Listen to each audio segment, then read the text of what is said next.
much for watching my senior showcase. I've spent a lot of time over the past 4 years preparing for this night, and I want to thank my family, my friends, and my professors for getting me ready for this moment. Thank you so much, and I hope you enjoy. Keynote speaker, Camille Wilson, talking about mindful behavior and mindful listening.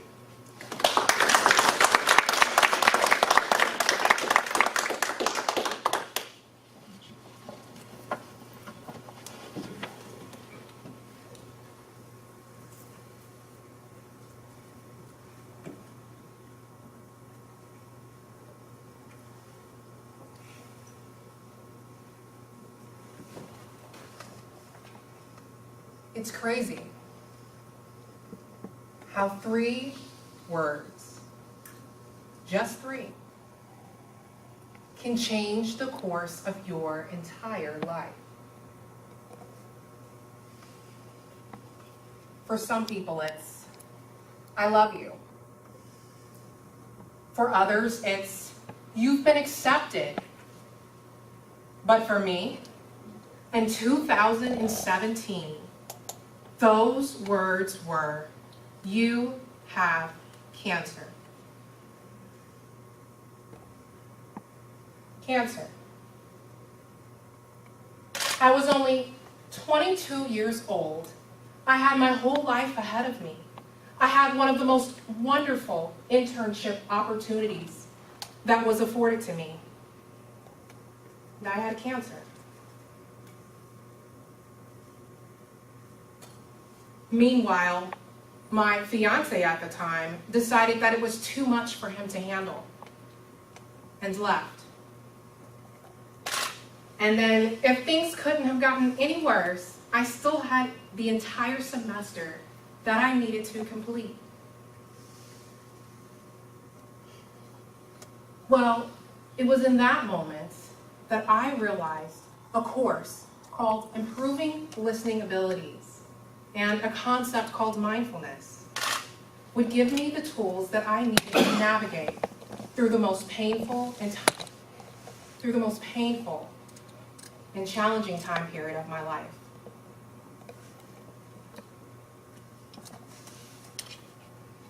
This is my story. But don't worry, this has a happy ending. Now, I know what you're thinking. How on earth does a course called Improving Listening Abilities have anything to do with me navigating through cancer? Well, first, we need to rewind back to the beginning of the semester. You see, I signed up for this course thinking, I've been listening my whole life. How hard could it be? Well, I'm going to let you know right now. I learned very quickly after taking a series of tests that I was actually a horrible listener. And there was actually a difference between hearing and listening. And okay, I could hear perfectly fine. But when it came to listening, it was something that I actually struggled with. So, most of you in this room right now can hear my voice, or at least I would hope you could, because I'm very loud. And many of you appear to be listening to me right now through slight nods of your head. Most of you are giving me eye contact. And some of you are even raising your eyebrows at times. But if I was to ask you if you were interpreting, retaining, comprehending, evaluating all of the information that I'm delivering to you right now, how many of you would actually be able to say you were doing that? And that was what I struggled with. And I knew that unless I corrected this problem, it was going to impact me. Oh, and it was impacting me in every single facet of my life. So how did I do it? Well, in class, my professor, Dr. Benton, decided she was going to give us these mandatory logs that we needed to complete throughout the semester. And I immediately hated the idea because I hate doing logs. I hated it. But it didn't take long for me to figure out that these logs enabled me to figure out something about myself. I learned that I had anxiety issues, and I also learned that I could be a little self-centered. Okay, actually, I was a lot self-centered. But I needed to figure out a way to overcome this. And that was the whole purpose of these logs that we had to complete. And in class, we were learning about something. We were learning about something called mindfulness. And leading up until just recently, I thought about just sitting up here telling you what mindfulness is. But I think it'd be better to just show you. So everyone, right now, if you could please just close your eyes. Close your eyes and listen to the sound of my voice. I want you to forget about what amazing meal you're about to eat after this showcase. I want you to forget about all of the tasks that you might have to complete this week. And what I want you to do is just focus on being here in this moment.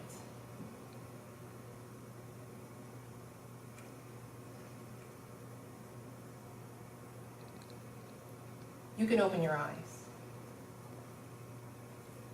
Using that technique, I was able to overcome my anxiety. And I started seeing some changes in my listening.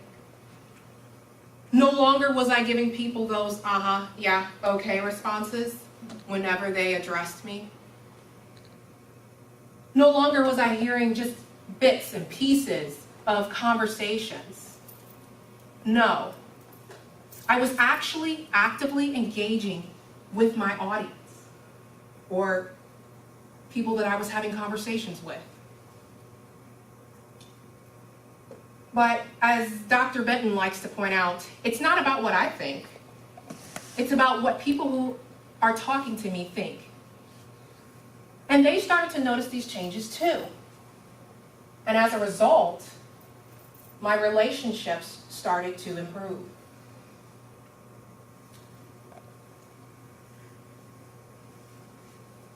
Now, my ability to listen and incorporate mindfulness into my conversations with people became very prevalent in the weeks leading after my diagnosis. You see, my internship contacted me and told me that I needed to fly out to Washington, D.C. to do a psychological examination. Now, I don't know about you, but a psychological examination after finding out that you have cancer sounds like a horrible, horrible experience. And it was. It was horrible. And when I got into Washington, D.C., all of that mindfulness stuff that I've been talking about tonight, well, that went out the window. I couldn't think about taking a step back and getting in the moment. No. So when it came down to doing my psychological evaluation, they determined that, you know what, Camille, you have anxiety. Go figure, right? But that wasn't the point. The point was, I was able to articulate what I did whenever I came into a situation where I did have anxiety. So, I illustrated to them exactly what I just had you all do moments ago. I took a step back, closed my eyes, and then I stepped back into reality. And I'm happy to say that I was able to land the position because of that. Now, after the success of landing my internship, I was able to move forward throughout the year. And we entered the next semester. And I was beginning to get frustrated again in another situation where I was working amongst a team of people. And I couldn't understand how these people could not get everything done to my expectations when I was going through everything. I didn't understand how. Well, then it dawned on me. It dawned on me that maybe, just maybe, I was the reason why we weren't getting to where we needed to get to. So I said, why not implement that little thing called mindfulness that I was doing last semester? Let's just see where this goes, right? Well, I was happy to realize that we actually were able to accomplish every objective we set out to complete. And we didn't just complete these objectives, we succeeded. We thrived.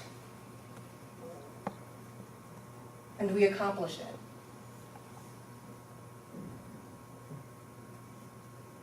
Everyone, today I've told you 3 stories.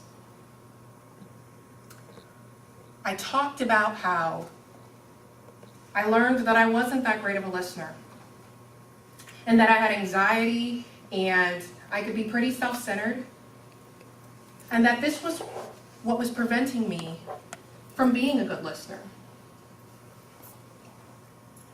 I also talked about how, in a professional setting, mindfulness enabled me to navigate through my anxiety and land a position.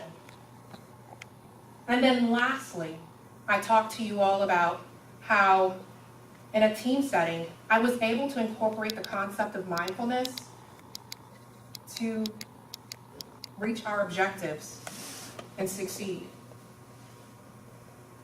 You see, when I entered this campus a few years ago, I had no idea that some course called Improving Listening Abilities would become a staple in my life.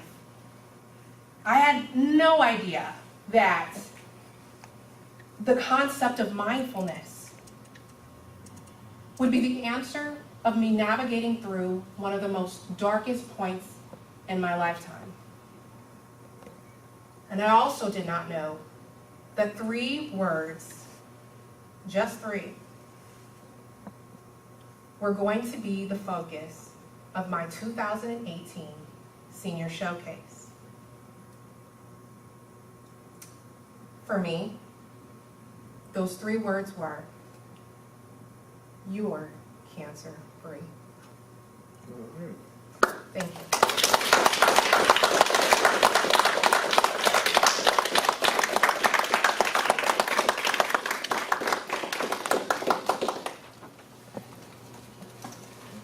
Ladies and gentlemen, as communicators, we are constantly interacting with not only one another, but ourselves.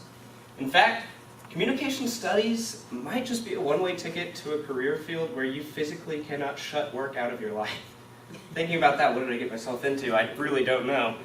But the point is, Camille shows us that no matter how hectic things get in our lives, no matter how hard things are stressing you out, it is of vital importance to communicate with yourself. Take that step back, close your eyes, and just breathe. The results will be phenomenal.